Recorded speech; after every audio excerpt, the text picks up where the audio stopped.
everyone. Hey, everybody, welcome back. I am Emily Moyer, and my good buddy Darren Williams is here with me. We've been doing for the last couple of years Darren's top 10 of the previous year. I contacted him a few weeks ago and I was like, when are we doing it? He's like, I don't know.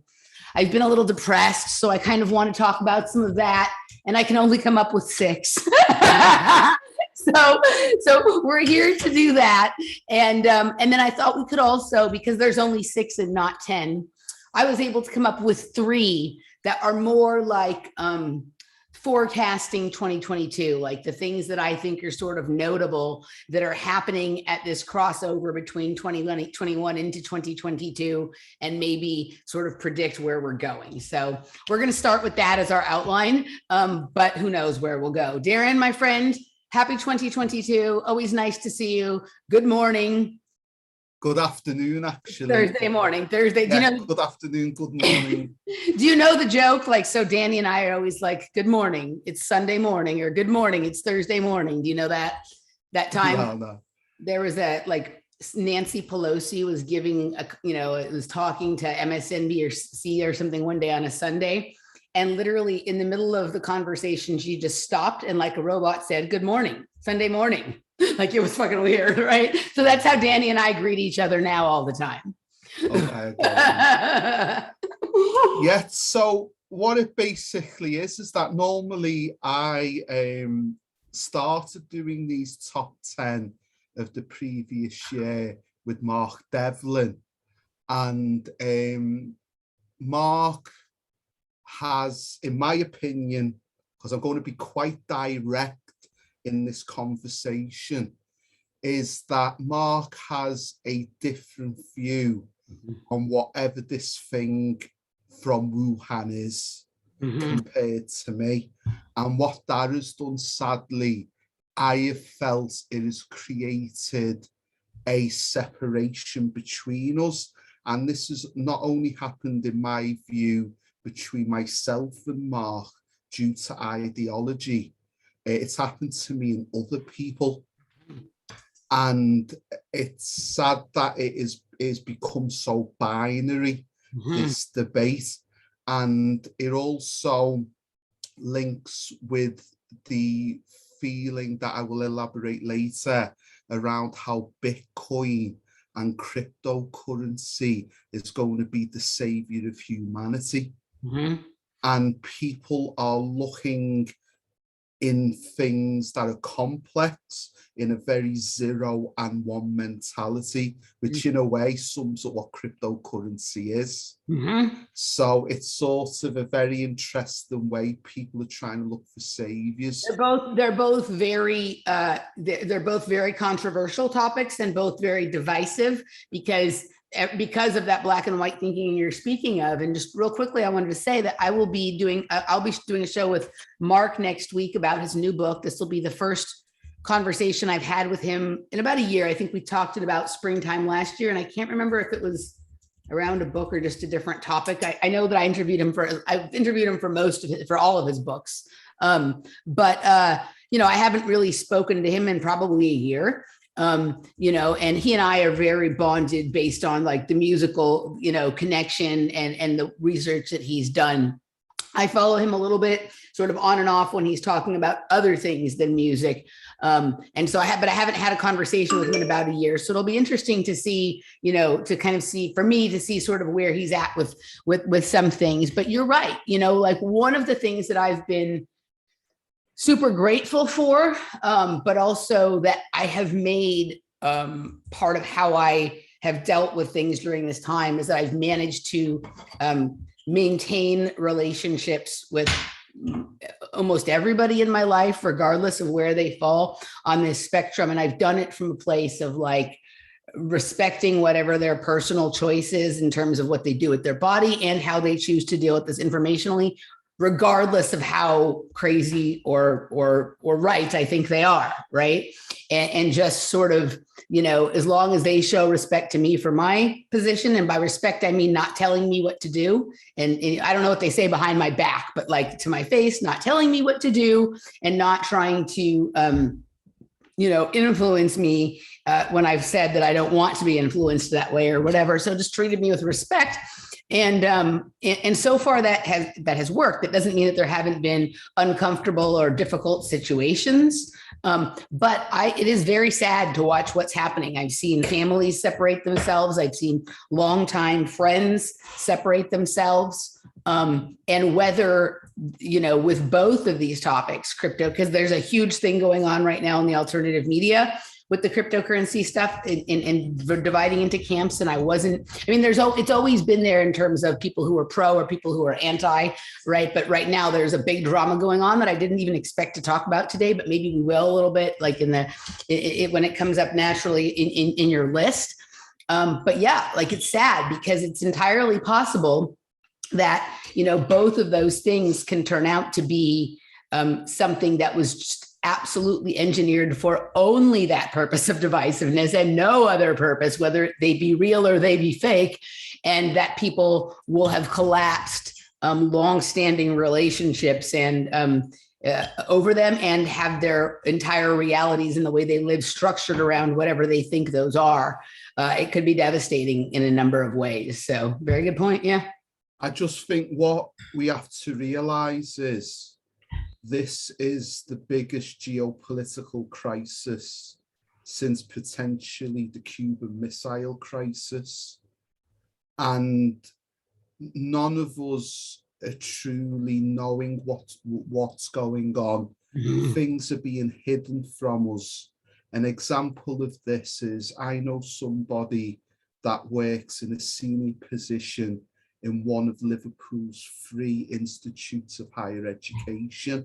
Mm-hmm. And the vice chancellor of one of those universities supposedly had a word with Boris Johnson last summer and made it perfectly clear that if Boris Johnson went on COVID-19 was leaked from a Wuhan lab, then the Chinese executive branch of the Communist Party would ban undergraduates from attending that institute. Mm-hmm. And within 3 weeks, that institute will become bankrupt because mm-hmm. their entire business model is based on Chinese undergrads mm-hmm. paying triple, if not 4 times the tuition fees that British students do.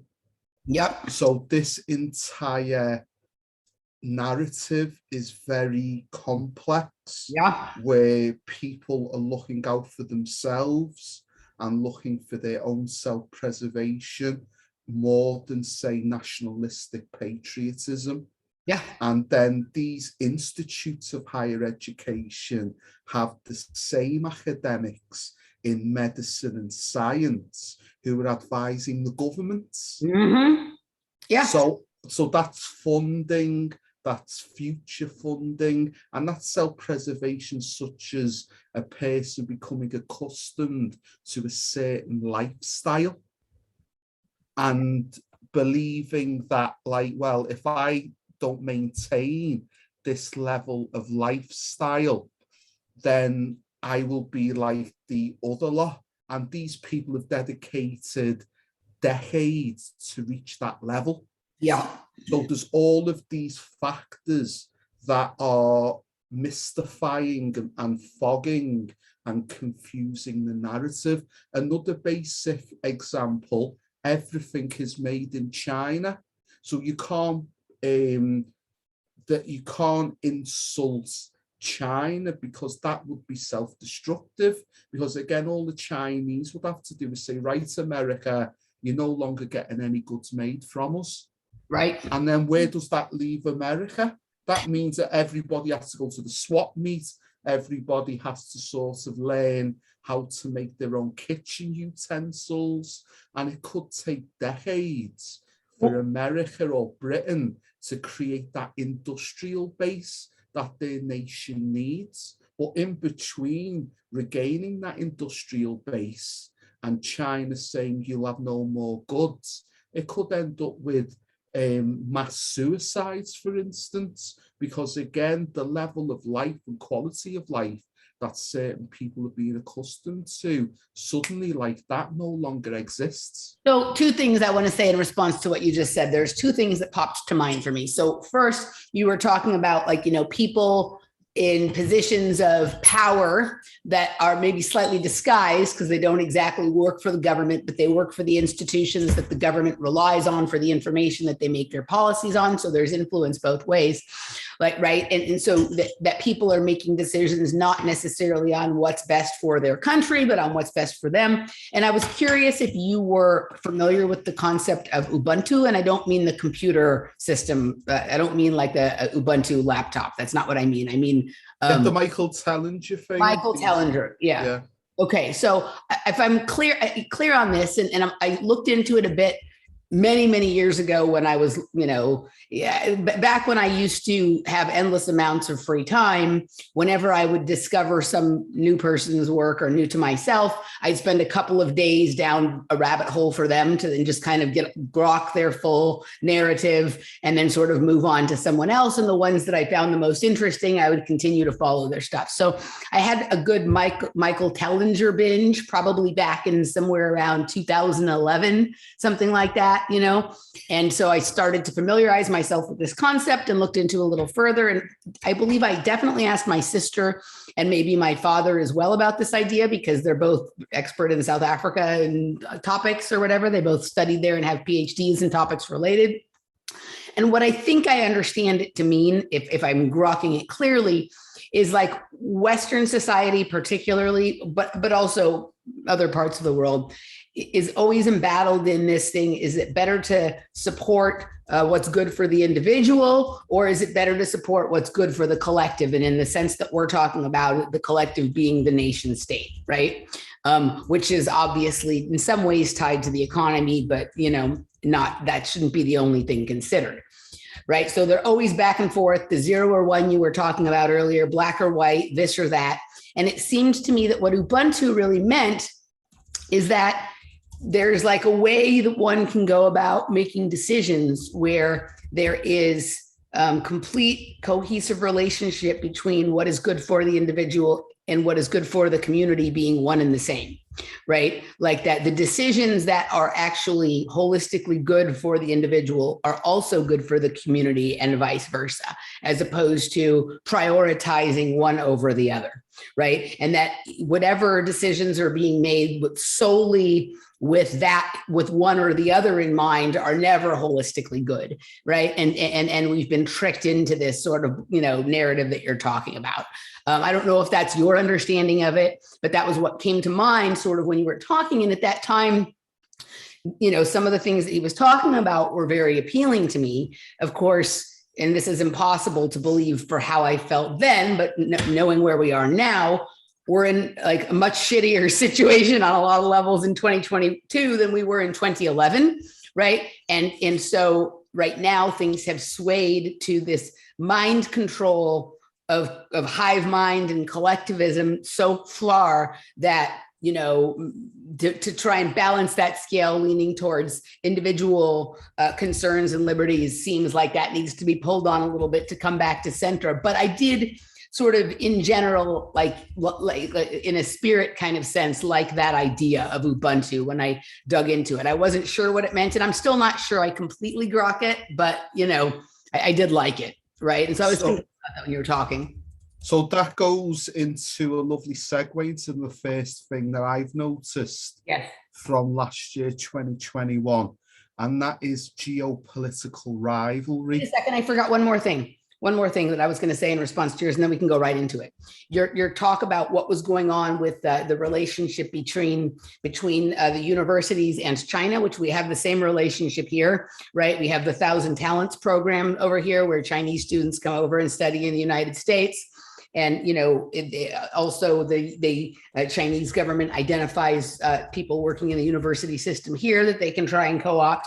But we also have extensive exchange programs between universities in the United States and China, and some of them in places that you would be surprised, like Morgantown, West Virginia, and stuff like that. I couldn't believe how many Chinese students there were and how many good Chinese restaurants, which I enjoyed, in a tiny little town that didn't have really any other good restaurants or any other notable, exchange students from other kinds of populations. I couldn't believe how many there were. And and it's for the reasons that you're talking about, really. But people who are concerned, and I've said this for years, people who are concerned of a military invasion, like China's going to invade the United States or something, that'll never happen. It doesn't have to happen for exactly the reason you said. They've been invading the United States with plastic crap for the last 30 or 40 years and gotten people so addicted to that plastic crap that it has made it so that it won't be necessary for them to do a military invasion. They'll always be able to, hold the threat of cutting off, supply of cheap plastic shit and then little tiny electronic parts to sway people into doing what you used to have to invade to get done. Right. So the invasion happened and it was plastic. Go ahead with your first point. Yeah. So the first point is geopolitical rivalry. And 2021 saw a number of unexpected developments in geopolitics. So these were the United Kingdom versus France, Estonia versus China, Turkey versus France and the United Arab Emirates, Poland versus the European Union, and Barbados leaving the United Kingdom for China. The reason can be down to a weakened America, yet I believe it's much more than this. Instead, it is the advent of the internet in terms of giving the developing world means of education that were previously denied to them. Nations with ambitions might find themselves vulnerable. So what has happened is, an example was January 2021, where a senior figure in the European Union made a statement about Irish sovereignty in relation to Northern Ireland. So when the Irish state broadcaster RTE went to the Taoiseach, who is the Prime Minister President of Ireland, and said, are you aware what the head of the EU said about the change within the borders between the Republic and Northern Ireland? The Taoiseach was just perplexed and was like, nobody told me. And then looked at the advisors, and the advisors are like looking at the phones as if to say, yeah, she's just said that in Brussels. So then the Taoiseach then had to call the head of the EU and remind them that whilst they are part of the European Union, he has the responsibility for the Republic of Ireland.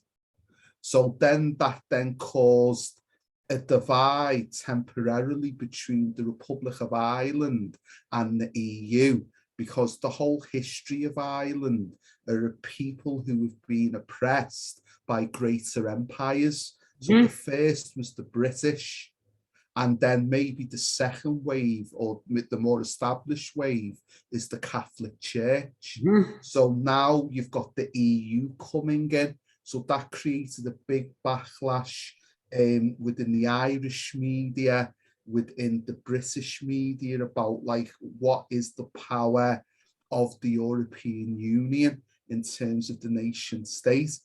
Then the most surprising thing was a near military conflict between the navies of Britain and France over water rights. Basically, Britain has left the EU due to Brexit, and there are certain contradictory statements from both sides on certain terms and conditions based within maritime law, which is who can fish where.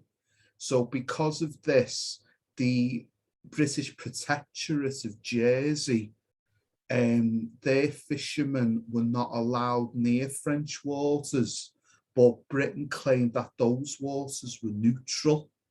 So then the navies of France came to intimidate the fishermen, which then led to the British Navy to then intercept the French. So there was even talk of guns being drawn on both naval ships. So this is 21st century, but it seems that the beefs and the tensions have gone back in some way back to the medieval era. Yeah, I was just going to say that. Yep. Yeah, we're fighting over who's going to fish which waters. Yeah. Yeah, so that's very interesting. Then another interesting one was Poland versus the EU. And what Poland did, Poland is a very staunch Catholic nation, and they have certain ideological beliefs that contradict the metropolitan liberal viewpoints of Brussels. So one of the things Brussels wants to do is they want to have a unified approach on certain ideological politics within all member states. So Poland asked the EU not to place pressure upon it. The EU then continued to do so, and Poland basically threatened to leave the EU. And then one of the things Poland was suggesting was making some economic alliance with Russia, which would then give Russia an advantage. So eventually the EU had to basically bend the knee to Poland and give in to the Polish demands.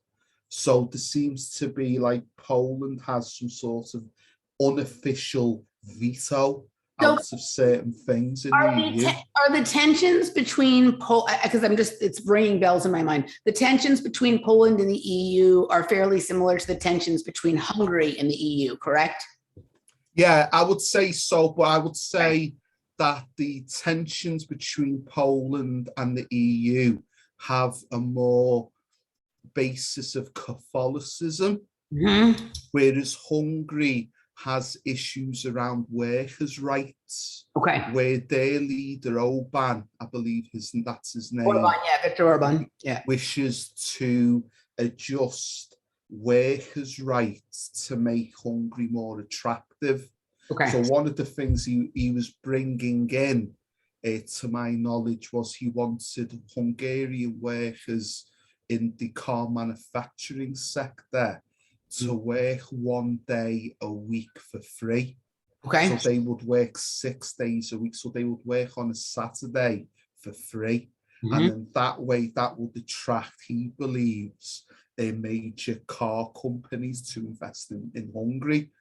So that is the difference. There is a bit of religious ideology within Hungary, but it is more based on money, because one of the centres for adult entertainment in the world is Hungary, particularly Budapest. So in some ways they're very open about certain things, but that was an interesting thing. The other one that might have got... The other thing I think with Hungary, though, is also, and I think this is similar with Poland, and this is maybe sort of behind the things that you're saying there about workers' rights being the issue with Hungary, and the religious thing with Poland. They both also are kind of nationalist and are not interested in being taken over by immigrants from East Africa and whatnot, and the Middle East. Is that correct? Do I have that right? Yeah. There's definitely a strong national identity within both nations. Like, I've known people that have gone to Budapest, and Budapest tries to paint itself just as metropolitan as any other Western European capital. But then outside the Budapest, there's a feeling of this is strictly for Hungarians. Now, if you were a Western white European, you may be welcomed in them provinces outside the Budapest, but you have to really reintegrate yourself into their culture, the language, the customs, etc. So that's it. The other interesting one is Turkey. Turkey is absolutely been insane in 2021, almost on Homer Simpson levels of insanity. If Homer Simpson was in charge of a country,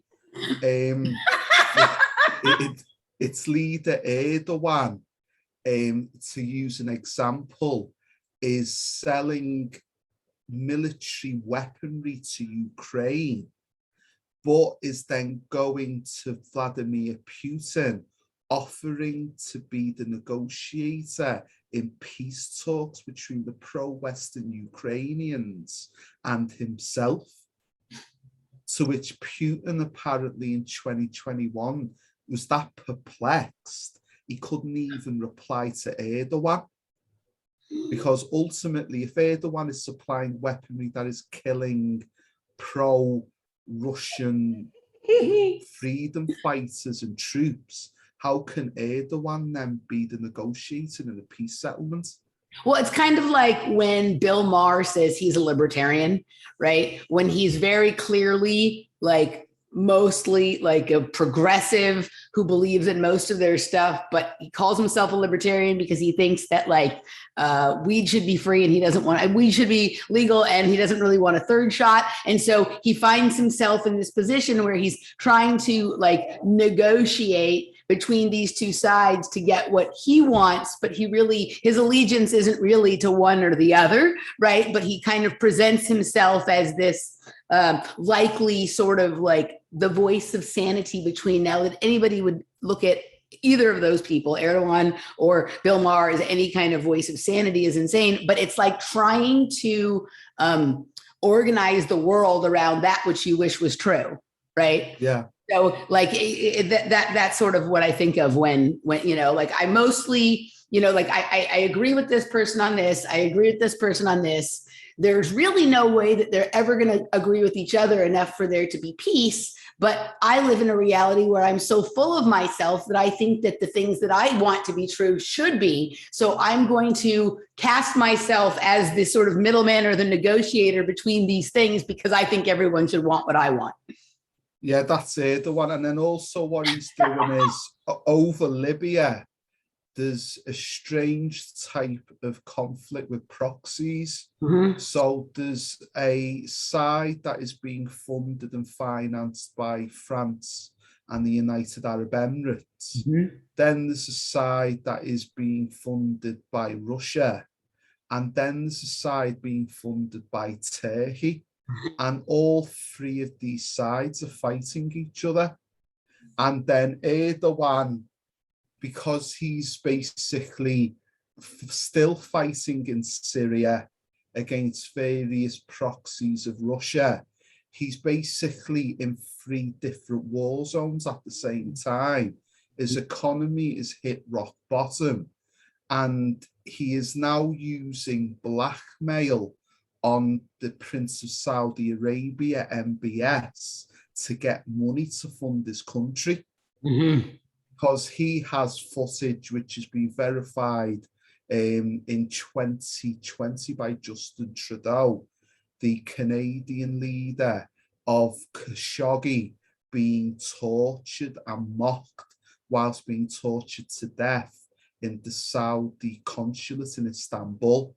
So Erdogan ordered covertly that all the consulates in Istanbul and embassies were to be bugged with sound and video equipment. So there's a conspiracy theory that says that whilst Khashoggi was being tortured to death, MBS was actually watching it. So via his palace in Saudi Arabia. So they reckon that Erdogan has this full footage. Right. And for some reason it was presented to Justin Trudeau, who then confirmed to the Canadian media that he had heard the audio of Khashoggi being tortured to death. So I don't know why Justin Trudeau was specifically given that footage. Maybe it was blackmailed towards him, in which Erdogan has something on the Canadians as well. Well, I mean, the way that Justin Trudeau is just the height of asinine clown and how he's handling everything of the last 2 years speaks that this is definitely a person who's been brownstone a time or two, you know. What wasn't there something also going on recently in Turkey in regards to cryptocurrency? Like did he ban cryptocurrency or did he promote it? But I know there was something recently with Erdogan and cryptocurrency. There's so much going on with Erdogan. Okay. It's virtually impossible to keep up. Okay. He claims to be a nationalist that wants to promote Turkey to reach the Ottoman Empire levels of geopolitics. Yeah. But he now wants to go on this crazy economic gamble that will basically devalue the Turkish lira, make it more attractive for foreigners to come. So basically the foreigners' euros or pounds or dollars will ridiculously stretch, but means that for ordinary Turkish people, it will be difficult. Right. So he thinks that by doing this reset, it will make Turkey more attractive. And then eventually in time, he will then raise the standard of living up. But it's a huge economic gamble. He's basing it, ironically, on a Greek leader that did something similar to the Greek economy in the 90s. And in some way it worked, but the world was a lot different in the 1990s. Well, and then than it also, is now. Greece did terribly, they were one of the countries that had to go most into austerity to pay off the loans from the World Bank and the IMF and the EU and all of that kind of stuff. So whatever benefit it had was short-lived. Exactly. So there's all of this. So there's a lot going on in terms of geopolitics, and a lot that sadly isn't promoted by the mainstream media here in Britain and America. Yeah. And the last point of this first one is Barbados dumping the United Kingdom for China. I didn't know that happened. Yeah. So basically would she be one of Klaus Schwab's star pupils? The Barbados Prime Minister, Mia Mottley. Very interesting woman. She's not only the Prime Minister of Barbados, she's also the Chancellor of Barbados. She has both dual responsibilities, which is a huge amount of power for an elected official. So Mia Mottley decided that Little England, which Barbados is known as, needed to basically leave the UK and become a republic. There was a vote and it was granted. Prince Charles came over, like when Britain handed Hong Kong to the Chinese, and done an official ceremony. And then on the same ceremony, Rihanna was given almost ambassador type status by Mia Mottley as being the example of a future Barbados. And then there's more things around Chinese investment within Barbados. So Barbados is its own republic now, but they're largely being funded by Chinese money and whatnot. So okay, gotcha. Yeah, and just the idea of Rihanna as an ambassador for anything except for black patent leather clothing is nonsense.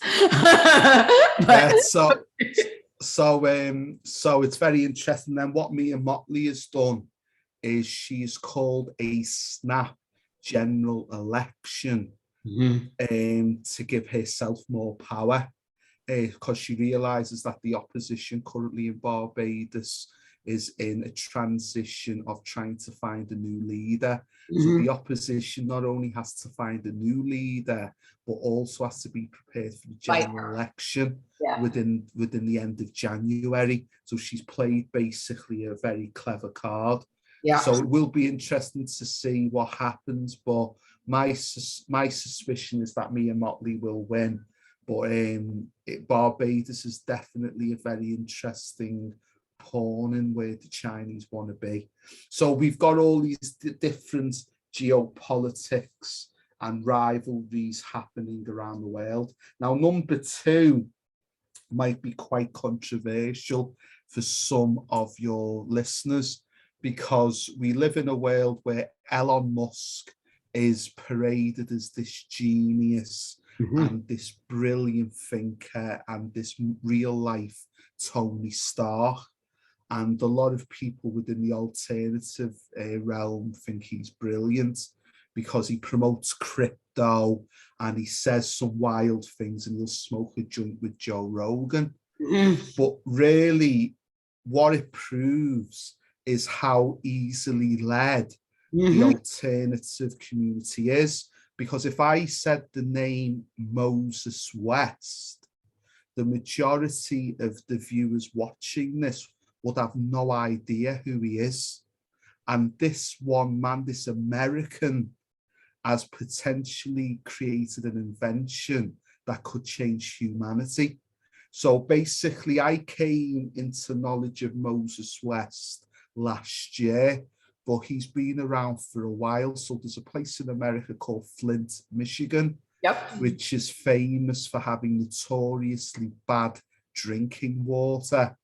So what Moses West did, based upon his training being a former US military engineer, he created a machine that could literally get clean water out of air using a process of condensation.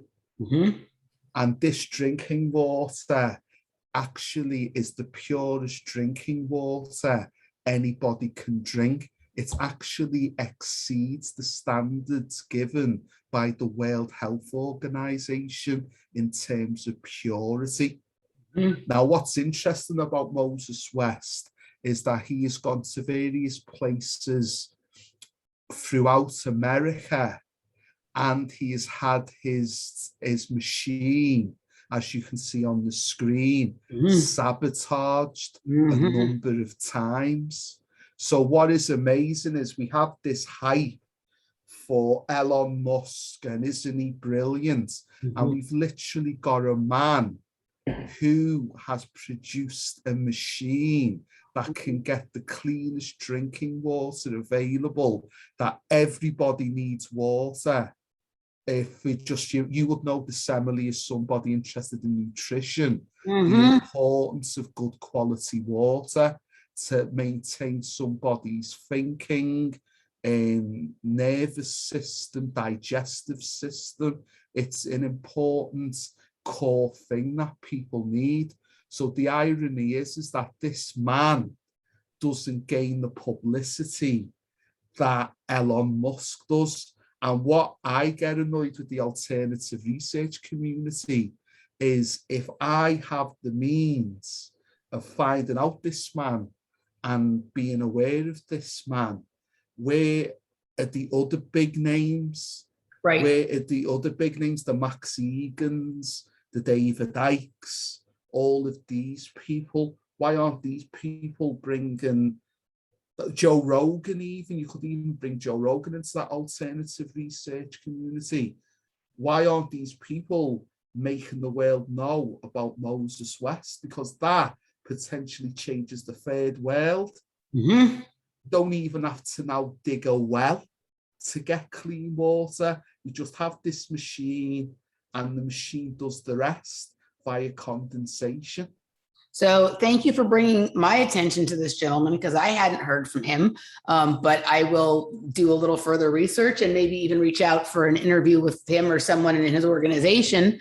So a couple of things. So depending on which level of the alternative research community you're speaking of, but certainly like the people that I consider to be my community, none of them like or trust Elon Musk. They maybe find him to be similar, like when I was recording yesterday with Michael Wan, we were talking about this character, and I forget which culture it comes from, but they have this sacred character called the Heyoka, the sacred clown, like someone who, you know, like, and we were talking about it in relationship to like the role Novak Djokovic is playing, right? Like the fool in the tarot or something like that. I would have to leave a page that I need to leave open in order to bring it up, but it's basically like a clown that is there to expose how ridiculous their opposition is, or the the Shakespearean model of what a fool or a jester is. Yes, like that, kind of like that, right? So, but this Heyoka is a slightly different, similar kind of thing. And so, like, I know that there's a lot of people that are amused by watching Elon Musk for that for that very reason, right? Because he sort of clowns around and does basically not much of meaning, but some of what he generates with his memery, right? Or his, how he uses his media presence poses some of those questions that maybe need to be asked. But, so where I see Elon Musk as having the most popularity are in two places. Like the kind of people that like to fancy themselves alternative or counterculture, a la the underground dance music community or the rave community, who are like totally seemingly okay with like papers, please, to get into the illegal warehouse party. Like the ridiculousness of that is kind of, if you go to like when I used to go to a lot of droid behavior parties in LA, or if you go to an incognito party, you will see lots of young men there wearing SpaceX hoodies and things like that, right? And so the answer to what you're talking about is that what people, the mainstream, like corporate media, corporate culture has painted this veneer, this Potemkin village, as Laura would like me to call it, of that the idea of being sort of counterculture or cool or hip is someone who's really into technology and likes devices and, likes this idea of like the non-governmental space travel and these cars that like, right, like the way he has, what Elon Musk has effectively done is like, really, if we look at the main thing he's done is he has screwed with Google's algorithm to the point that going forward into the future, people will think that Tesla is a car and not a person, and that Tesla energy requires you to plug in and get charged every 3 hours instead of being pulled freeform from the air. Right. So that's been his main function. Also to continue the hallucination that men go to space in tin cans. Right. Like, even though, right, like to continue that hallucination. And also the hallucination that like one person can do all of these things that he does, the car company, the space rockets. Now he's got this other thing he's working on and that other thing and whatever, that like that we should all hail his brilliance because he does all of these things. And anybody who there's no such person that can do all of those things. Right. But people this is part of how they keep the illusion of like godlike figures or celebrity or whatever. And he just exists there for people who are more interested in tech and space and stuff like that than they are in the regular things that Hollywood celebrities are into or that athletes are into. So he fills that position. And the people who are attracted to him are either their priority is technology or their priority is money. Right. So that class of the alternative research community that thinks that cryptocurrency is the solution to everything, but really are just mostly interested in getting rich and having a lot of money. Right. They love when he does that because they, that ups their bank account and that sells this idea that see if the little guy, does the dog coins or what, and not that there's zero degree of truth to that, but that any of that is important on the level that you're talking about with Moses here and his water machine is just ridiculous, right? Like that is fake, whatever service to humanity that people think that Elon Musk may be performing, that's fake and this is real. And that people the mass of people are less interested in what is real than what is fake. And you know what I mean? And that's just the way things are. That's how successful propaganda has been. I also think as somebody that has learning disabilities, I have dyslexia and dyscalculia. What's the other one? Dyscalculia. Dyscalculia. Okay. So basically dyslexia is words and language. Right. Dyscalculia is mathematics, numeric. It's obvious from, I would say, Elon Musk's Saturday Night Live appearance when he was hosting SNL that he does have some sort of autism. He does have some sort of, and what was interesting was his mother was part of his monologue. And I was like, well, if you're a billionaire and you're a grown man and you've fathered children, why is your mother part of the monologue? So it seems that his mother is there to be a mother, to look after him and to make sure he's okay, because she can act as a negotiator by seeing his little tics or idiosyncrasies or his little moods. And then she can then relay that to the SNL crew to say, give him time, delete this, let him go ad lib here. So I think because of an acceptance, or is it an environmental factor that has caused an increase in learning disabilities, that is one reason why people are attracted to him, because they see a little bit of themselves in him. And also he's too good to be true. If he can have all this money and praise and have a relationship with a much younger woman who is a pop star, then maybe they can as well.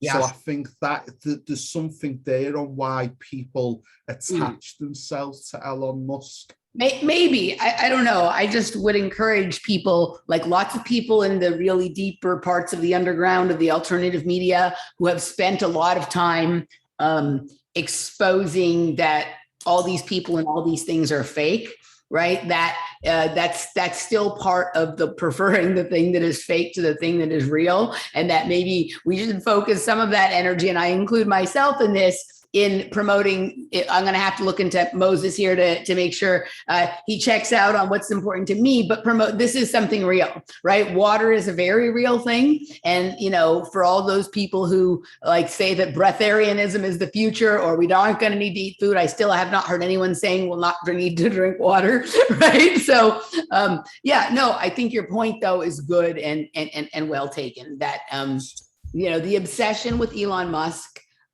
is, though humorous, damaging. It's damaging to things that could really be helpful, right? So let's focus our attention on Moses West. Let's go there. Than Elon Musk. So number 3 is my most hilarious moment of last year, and it's to do with season 11 of the HBO comedy Curb Your Enthusiasm.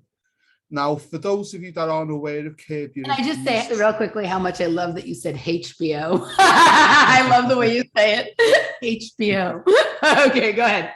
So basically, Curb Your Enthusiasm deals with the little social interactions that we have that can lead to arguments, most notably with strangers. So an example being, you are ready to enter a business and there is a woman slightly behind you. So what you do is you either allow the woman to go in first, or you hold the door for the woman. Now, sometimes the woman will accept that and give you an approval.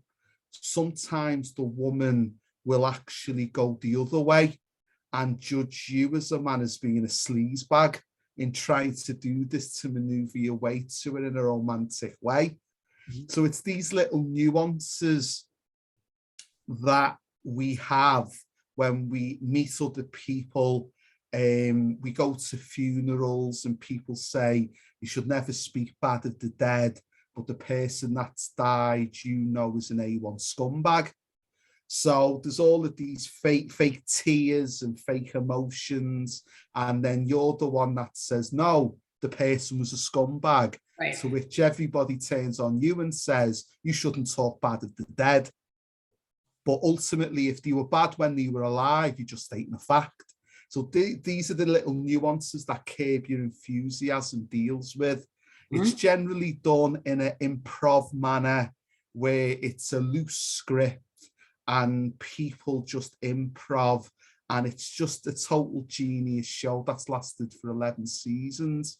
So what this is that Larry David, who's the legendary co-creator of Seinfeld, and the main character of Curb Your Enthusiasm, playing himself, decided to play a subliminal on the Democrats of the Hollywood entertainment industry. So what he basically did, if you remember, there was a man that basically caused an impeachment of President Trump called Alexander Vidman. Yeah, And yeah. basically what his role was is when a president speaks to another leader of a certain geographic location, he overhears the conversation, then transcribes it, and then also forwards it to the military. Now, ultimately, if the president is the president, why does the president need somebody overhearing their conversation? So this leads into Curb Your Enthusiasm, where Larry David in an early episode is speaking with a fictional executive at the streaming service Hulu. And whilst he's talking to him about a new show based upon his younger days called Young Larry, a PA of the executive interjects. So Larry David says, "Who's on the other line?" So the executive says, "It's my PA, she's making notes." So Larry David goes off into one saying, "It's an invasion of privacy, it's creepy, I'm talking to you, we're friends. Why is your PA listening to our conversation and making notes?" The PA then interjects again to say that because it's her job description, she's allowed to do it. To which then Larry David says, "This is un-American, it's weird, it's creepy. How would you like it if I listened to your conversations?" To which the woman said, "Well, it's not your job, so it would be a violation of privacy."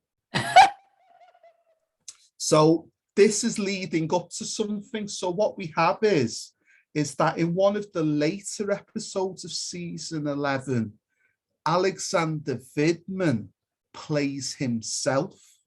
So what Larry David and the other people behind Curb Your Enthusiasm have done, I suspect, allege, theorize, they have gone to Vidman and his representatives to say, "We really like you, how you stood up to Trump. We want you to be in a few episodes of Curb Your Enthusiasm. And what we will do is we will promote your book, but we will also still kick it into Trump." So Vidman and his people have gone, "Great, Larry David, Hollywood Entertainment, alumni, yeah, we'll do it. Great, HBO, great, we'll do it." What Larry David and the people did, they chose the worst take what Vidman did. Yeah. So say Vidman did 5 takes of the same dialogue, they deliberately chose the worst to make him look wooden, to make him look odd, to make him look weird. Which is the truth about who he is, yes. Well, I'm not getting into that because I don't want to get sued. You've got First Amendment rights, I don't. So an example is Vidman is giving a talk about his book, and it's set in a Holocaust museum in Beverly Hills. So what I believe Larry David is trying to say is how over the top the Hollywood entertainment industry is in trying to attach Donald Trump almost to be the same as Adolf Hitler, when in fact Trump is perhaps the most Zionist of all American presidents, because he not only moved the embassy from Tel Aviv to Jerusalem, he declared that he views Jerusalem as being 100% Israeli, and Israel should have a whole claim to Jerusalem, including the Golden Dome of the mosque. So, and then he even took out Soleimani, who was the head of Iranian Black Ops. So you can't get as Zionist as Donald Trump. His own daughter has converted to being Jewish and can fluently speak Hebrew. Right. Well, they're part of Chabad, Lubavitch, and all that kind of crazy stuff. Yeah, yeah. Well, there you go. So basically, going back to Curb Your Enthusiasm, we have this set piece where Vidman is doing a book signing in a Holocaust museum. So, and then people are lauding Vidman, saying, you're really great. You're a defender of freedom against the horrible evil. And it was really masterfully done. And then Vidman thinking, like, even though it's a comedy, he's going along with it, but it takes the use that in very wooden, very bad dialogue between characters. And then the other thing that was very interesting. Well, the other thing, it could be what you're saying, or it could be just the part where, you know, the system is mocking its victims in terms of, we're literally telling you here right now how this all works, and that this is all the what's that show, Truman Show, right? That this is all the Truman Show, and you guys so can't get it that we can actually do this. And, you know, you'll just laugh and be like, oh, isn't that Larry David funny? When that's like literally what happened. Right. Well, I think Larry David actually was getting at Vidman, because there's one scene where after the book signing at the Holocaust Museum, they go back to Larry David's place to have like lunch, all the people. So Larry David goes up to his master bedroom to use his ensuite toilet, his bathroom, and he finds it's locked. So he's sitting on his bed, and then Vidman walks out. So Larry David says to Vidman, he's like, why are you using my private bathroom? This is my space. This is my house. Why are you using, what gives you the right to use it? So Vidman says, downstairs was occupied, so I decided to use your bathroom. So it comes across as Vidman's got this self-entitlement, right, and this arrogance. Now, when Larry David was waiting for Vidman, he was having a private conversation with a member of the local council, the local authority. And then Vidman then states, because of basically Larry David being quite having the right over him, he said he would give a transcript secretly of what Larry David was trying to bribe an official to the head of the local authority. So that makes Vidman look a snitch. Yeah. Who is basically basically gone somewhere unauthorized. Right. And has overheard the conversation, had nothing to do with them, and is now implying Larry David. So the last part of Vidman's Curb Your Enthusiasm journey is that he takes the love interest of one of the central characters, Leon Black, who's the wingman to Larry, played by the comedian J.B. Smoove. And it ends up with Vidman and the love interest going on a romantic break to Asia. So is that Larry David making it some sort of interesting implication where Vidman's loyalties may be? Right. But the other interesting thing is, when I was doing research on Vidman, Vidman's married. So here we have a man playing himself, right, who then seduces the love interest of another man, and him and this woman, who one could say is highly attractive, ends up going on a romantic break with each other. So you could imagine the whole Vidman family is looking forward to this Curb Your Enthusiasm moment. And at the end of it, the wife ends up looking at the husband going, what the fuck is this? Well, and then the other implication possibly as well is that, you know, maybe Vidman did this because somebody had did what he did as far as the Trump thing, because somebody had some dirt on him that he'd had a dalliance with somebody when he was away on a job or a mission or whatever. And we both know that both the entire, this is used in the entire political apparatus, but is definitely a favorite of the left, is to brownstone people. Right. Yeah, and then Yeah, and then there's another interesting bit about the Russian threat, the Russia paranoia, that Right. there's Russians everywhere, with these three characters called Igor, Gregor, and Timur. Yeah. And they are played by the same actor, Bill Hader, formerly of Saturday Night Live. So I believe that is Larry David talking about the paranoia within the Hollywood entertainment set of all of these Eastern Europeans infiltrating different levels of California, LA life, right, by using the same actor. And even it's like very Pink Panther with Peter Sellers, where the two characters, Larry and Jeff, look at each other as if to say, aren't you the same guy we saw down the street, right, but wearing different clothes? Right. His name was Igor, your name's Gregor, and you're now telling us to eat at somebody's restaurant who's called Timur. So it's this very surreal take, but Larry David, I believe, has used that season, that entire season 11, as a long play to sort of take mockery of the metropolitan liberal Democrat voting Hollywood elite set. So if you want to watch something really hilarious, watch season 11.